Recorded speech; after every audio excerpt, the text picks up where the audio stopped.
Assalamualaikum warahmatullahi wabarakatuh. Perkenalkan, nama saya Yogi. Jadi pada video kali ini saya akan praktek mengolah data menggunakan software Lisrel. Nah, kita akan menggunakan metode statistik namanya Confirmatory Factor Analysis atau sering disingkat dengan CFA. Nah, jadi Contoh kasusnya seperti ini. Nanti ada variabel laten yang pada akhirnya dia memiliki satu indikator. Nah, itu dia. Kita langsung aja mulai praktek. Pertama saya perlihatkan dulu datanya di sini. Jadi di sini ada variabel. Ya, bisa dibilang variabel laten lah. Ada variabel latennya ya. Ada A itu memiliki ada tiga indikator atau item ya. Jadi A1 yakni di sini A1, A2, A3. Jadi A ini sebenarnya variabel laten ya. A itu variabel laten. Dia punya tiga indikator atau tiga item, katakanlah A1, A2, A3. Untuk B juga memiliki tiga indikator atau tiga item yakni B4, B5, dan B6. Kemudian C itu juga variabel laten memiliki dua indikator atau dua item yakni C7 dan C8. Itu kan?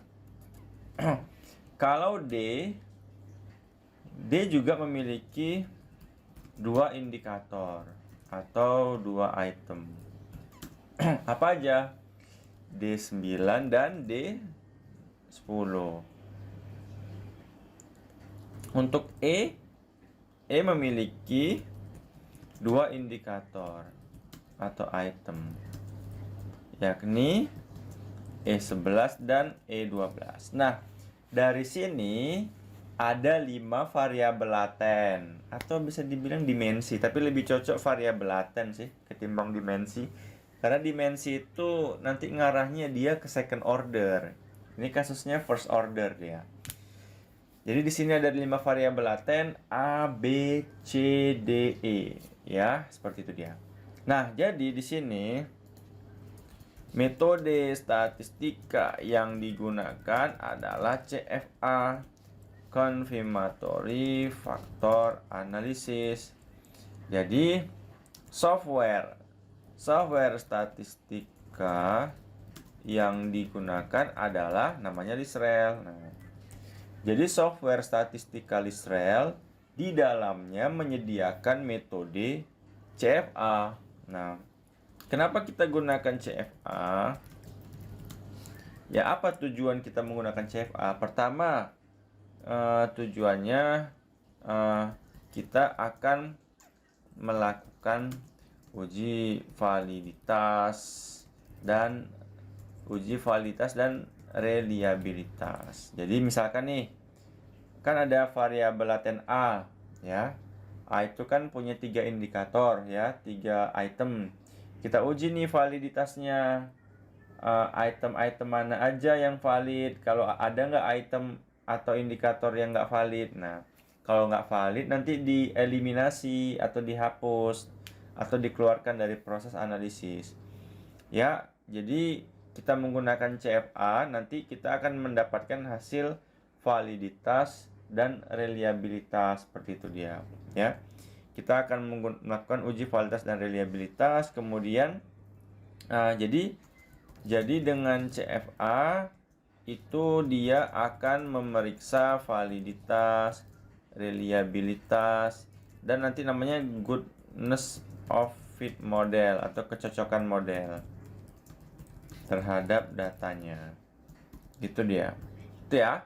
Jadi CFA itu digunakan nanti ketika kita menggunakan CFA, artinya kita akan melakukan pemeriksaan validitas, reliabilitas, sama goodness of fit modelnya, seperti itu. Oke, sekarang kita coba praktekkan langsung. Jadi ini datanya, ada A, ada 3 item, 3 indikator, ada B, ada 3, C-nya ada 2 indikator, D-nya ada 2, E ada 2. Kenapa saya buat ini warna merah? Ini sebenarnya saya sudah menyeting datanya. Nanti yang warna merah ini bakal gugur dia. Seperti itu dia. Oke. Nah, sebelumnya saya ingin memberitahu, kalau dalam list-rel, validitas itu kita memeriksa nilai namanya standardized loading factor. Nah, ini disingkat dengan SLF. Dia harus di atas 0,5 baru dia valid. Nah, itu dia. Ya, kemudian ada lagi validitas namanya AVE, average variance extracted ya, extract. Nah, ini AVE itu harus di atas 0,5 baru dia valid. Kemudian untuk reliabilitasnya itu kita memeriksa construct ya, construct reliability atau CR. Ini dikatakan lolos di atas 0,7 baru reliable. Nah, gitu dia ya. Nanti sudah itu baru kita lakukan uji kecocokan model.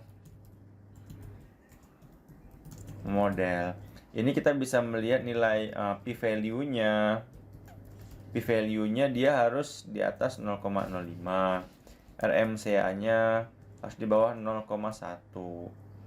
Misalkan ada CFI itu harus di atas 0,9. RMR itu harus lebih kecil daripada 0,1. Kemudian ada banyak sih, tapi nggak harus semua. SRMR di bawah 0,1. Nah, yang paling penting pertama yang akan kita lakukan, pemeriksaan validitas untuk tiap-tiap itemnya, indikatornya. Jadi data ini teman-teman pindahkan dulu ke dalam SPSS. Ini sudah dipindahin, ada A1, A2, A3, B4, B5 sampai E12. Namanya data ya, datanya itu disimpan dalam SPSS. Tadi saya simpan di mana ya? Nah, di sini dia. Nah, ini dia data ya. Kemudian kita jalankan list relnya. Kita jalankan list relnya dulu. Saya menggunakan list rel versi 8.5. File import ya, kita import data SPSS-nya. Nih. Nah, datanya. Kemudian data define variable. Kemudian variable type continuous, apply to all. Oke. Ini save. Di sini buat dat.conv. Conv itu maksudnya covarian sih. Oke. Nah, maka akan muncul nih dat.conv-nya nih. Ini kalau ini namanya matriks covarian. Kita bisa lihat nilainya. Nah, nih. Wah, nilai apa ini? Ini namanya nilai matriks covarian. Abaikan aja kalau bingung. Karena itu nanti bakal diproses kok. Dah. Kemudian baru, nah, perhatikan teman-teman. Kita ini bekerja di D, masuk ke list rel, masuk ke folder 2. D, list rel, folder 2. Ya, itu dia. Ini ya. Nah, kita buka kodenya dulu, open. Saya sudah menyiapkan kodenya. Nah, ini dia. Jadi di sini bagian kodenya ada observe variable. A1, A2, A3, B4, B5, B6 sampai E12. Jadi ini nama-nama indikatornya. Nah, dia akan membaca matriks covarian dari mana dia bakal baca. Tadi kita kerja di D list rel 2 ya. Berarti D list rel masuk ke 2. Oke. Masuk ke 2, ini dia. Di sini variabel latennya A, B, C, D, E. Benar ya? Kemudian jumlah sampelnya 100 baris. Ini jumlah sampelnya ada 100 baris ya. Kemudian ini untuk menggambarkan model CFA-nya ya, seperti ini. Jadi A itu ada 3 indikator, B ada 3 indikator, C-nya ada 2, D-nya ada 2, E-nya ada 2. Ini kenapa angka 1? Ini namanya istilahnya kalau nggak salah fixed parameter. Jadi yang pertama itu 1, ya, 1 dikali. Udah buat seperti ini, sekarang pilih save dan tekan orang berlari. Nah, ini dia hasilnya. Kita pilih tadi, ingat untuk validitas kita meriksa nilai yang pertama tuh kita periksa nilai namanya SLF. Standardized Loading Factor harus di atas 0,5 SLF-nya. Kita bisa zoom, kemudian kita bisa atur desimalnya di selection. Kemudian kita bisa pilih yang standardized solution. Nah, ini SLF-nya. Nah, di sini teman-teman ada yang nggak valid. Kita bisa lihat di bagian A ini. Di bagian A yang A2 tuh nggak valid karena nilai SLF-nya 0,143. Kan dia harus di atas 0,5 ya. Jadi A2-nya nggak valid. Untuk B, B5-nya nggak valid ya. Untuk C7-nya nggak valid ya, 0,3, masih di bawah 0,5. Untuk D juga D10 nggak valid. Untuk E12 nggak valid. Nah, jadi yang nggak valid ini kita eliminasi. A2 nanti nggak usah digunain lagi, B5 nggak usah digunain lagi, sampai E12 nggak dipakai lagi. Jadi kodenya sudah saya siapkan, kode yang kedua. Ini dia ya. Jadi di sini A1, A2-nya nggak ada, udah dihapus A2-nya karena dia kan nggak valid tadi.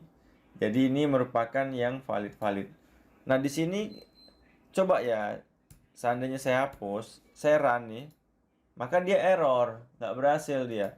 Karena mungkin ya penyebabnya ada satu variabel laten yang hanya punya satu indikator. Contohnya C. Variabel laten C hanya punya satu indikator C7. Tadi dia nggak valid, C6 aja ya, kalau nggak salah C6 ya.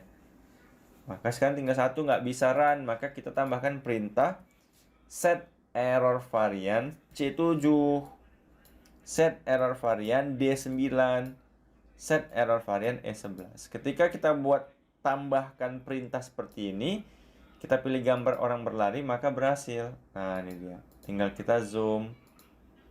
Nah, dari sini kita sudah bisa lihat sih. Dari sini kita sudah bisa lihat nilai SLF-nya semua sudah di atas 0,5. A1 0,876, A3 0,923 sampai E11 0,962. Dari sini ya sudah valid lah. Nilai SLF-nya sudah di atas 0,5. Untuk AV-nya sendiri ya, untuk AV itu kita hitung ya, ada error ya. Ya, jadi ada perhitungannya untuk AVE. Perhitungannya di sini. Jadi ini SLF-nya tadi 0,876, 0,923 nih kan. Kemudian nih errornya 0,232 ya kan. Nih. Error A3 0,148. Lihat aja dari sini kan. Nah, kemudian kita hitung SLF kuadratnya. Kemudian kita hitung AV sama CR. Di sini perhitungan AV sama CR-nya, ini dia. Jadi AVE sama CR itu ada rumusnya, ini dia. Ya, ini rumusnya. Dapatlah nilai AVE sama CR. Nah, dari sini kita bisa lihat AVE-nya udah di atas 0,5, CR-nya di atas 0,7, berarti udah valid. Terakhir ya kita lakukan goodness of fit model ya. Dari sini udah kita lihat p-value-nya 0,98116 ya. Sudah p-value-nya sudah di atas 0,05. Tadi nilainya di sini 0,986. Kan udah di atas 0,05 ya. Berarti udah fit. RMCA-nya pun udah fit ya, di sini 0,000. Juga udah fit modelnya. Kemudian apalagi ya yang dipakai ya? Ada RMR, SRMR. Coba kita lihat. RMR-nya berapa di sini? RMR-nya 0,0027 ya kan? Nih. Sama, lebih kecil daripada 0,1 juga fit. SRMR-nya nih 0,0045. Oke, sudah fit. Nah, itu ya. Nah, jadi kita sudah bisa melihat tadi ada lumayan banyak indikator yang dihapus karena nilai SLF-nya di bawah 0,5. Ini yang saya kasih warna merah. Dihapus nih indikatornya karena SLF-nya di bawah 0,5. Ya, kemudian sisanya tinggal ini, pas diuji lagi SLF-nya udah lolos. Ya, begitulah CFA ya. Jadi CFA itu ya semacam ya kita melakukan validitas dan reliabilitas seperti itu. Oke teman-teman, semoga bermanfaat. Mohon maaf atas segala kekurangan. Assalamualaikum warahmatullahi wabarakatuh.